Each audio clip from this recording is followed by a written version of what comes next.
Hi, this is Jerry, JCCG, and this is a true story about what we call it, the trees.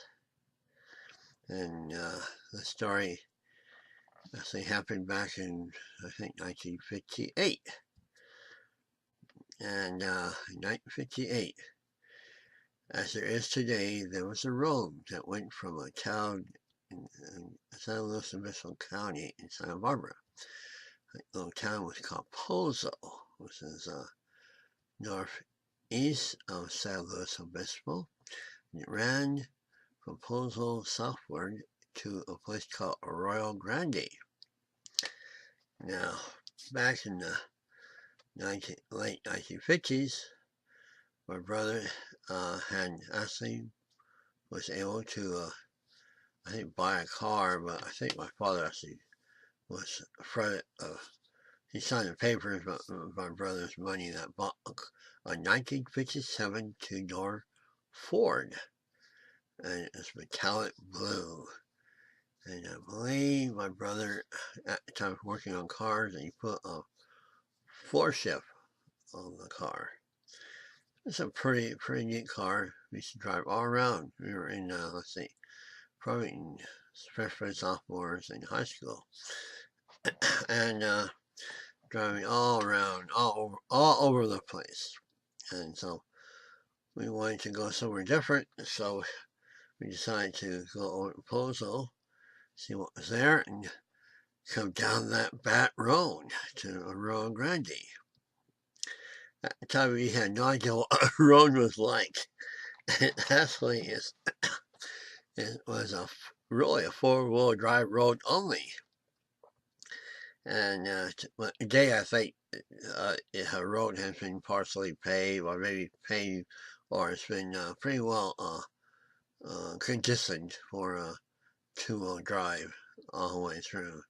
But at that time, it was really a rough road. And we didn't realize it until we got probably about a mile in and start climbing into the mountains. It goes through a mountainous area and back down into a valley before it hits the town. And this baby was a narrow road, just barely wide enough for one car. And there were at corners there were like wider areas where you could move over and let another car go past. But that road was a dirt road full of ruts and holes, and it was unreal.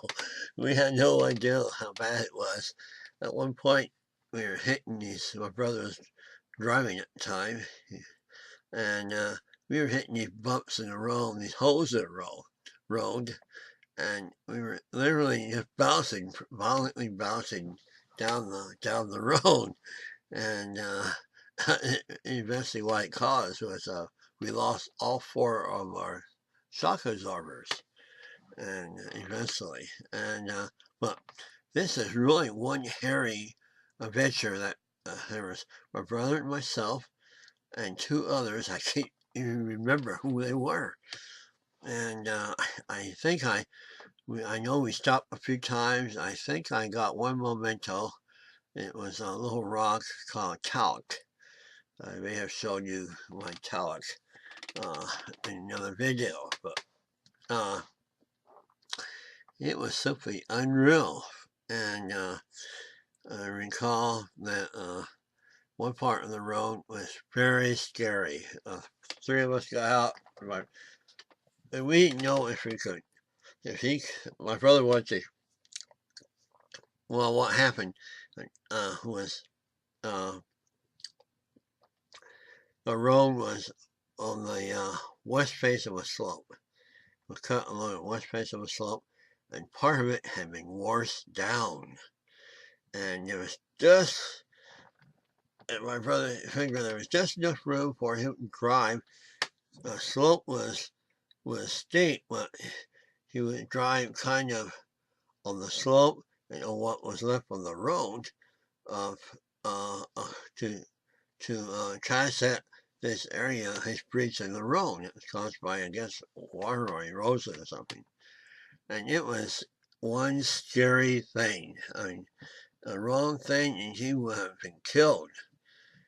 And so we got out and he made it. We were all sitting there. I won't say what, scared shitless, and really concerned that it might be a tragic situation. And but he got past it, and we walked over and got back in the car and went on our way. And it was just an unreal event, an adventure, and I don't remember too much of that part. And it's something you don't want to remember. It was survival time. But as we got down, we finally came down off out of the mountains and came into this valley. It's like uh, like grasslands, all grassy areas with trees away. There's hills, low hills, and mountains around this valley, and the trees were there's trees that were more or less by the way off by the ends of the mountains. This is where streams were, and we were driving through this area, and it was apparently had been fenced, probably used for ranching, and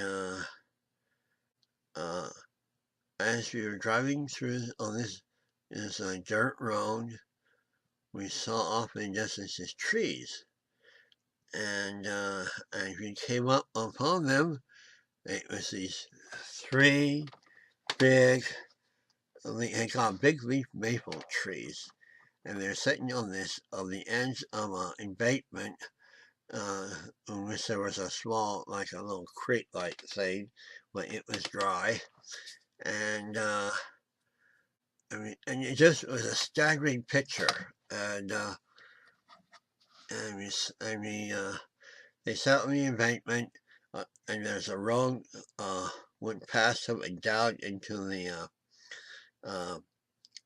creek, and then back up on the other side of the creek and and onward through the valley, and there was a wooden fence on the other side of the road, on the west side of the road, and it was really unreal, and we went on our way and got home, and I forgot all about it.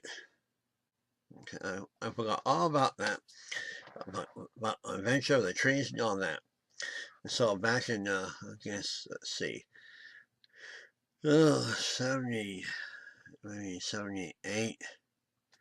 Let's see, no, let's see, 71, 72, about maybe 1973. Okay, this is like, that's 57, 58, that's 10, 17, what, maybe 15 years later, okay. I had gotten a home to rent in town here, and I had no furniture. So I started to go out and buy furniture. So I went to a store in town here to looking for furniture. And I saw hanging on the wall the picture that you're looking at of these trees. Yeah, as I knew, and it hit me. I said, "Holy!" I know. I had, wow. I couldn't believe it. I said, "Wow." I know what those are. It was kind of like a reverse image. The fence should have been on the right side, and but it was, well, it just is, it just really was that, it was that moment in our time, 15 years earlier, and so it cost like $100. And I walked out of the store with that picture and stuffed it into my, I guess I had a Bronco or something, and took it home. Took it to my house that I had rented. That was the first piece of furniture I had in that house. I hung that on the wall with that helmet and everything. That I knew what that was. And so later on, let's see, probably a couple, 3 years later, I guess a couple 3 years later, I guess, I had gone down to Los Angeles to train to learn programming on Burroughs L4000. Okay. It was a computer was a DAS type computer with had paper punch and a paper card reader. Okay, and I learned machine language. I learned basic language, and I went down. My brother lived in San Pedro. I went down there, stayed with him, and when I walked in the door of his house and looked to my left as I walked in, there was this picture hanging on his wall. And I could, whoa, and I could, I got that, and it was unreal. And it's like that was a moment, that what we went through that day on that road, those trees really kind of signified that moment of survival, that adventure. It's like a lot of people take rocks or shells or things, but it was that image that really stood out in our minds, and that was totally unreal. And so I have no idea what he has since died, so I have no idea what happened to the picture. And his wife, I think, moved away from there, and so his former wife.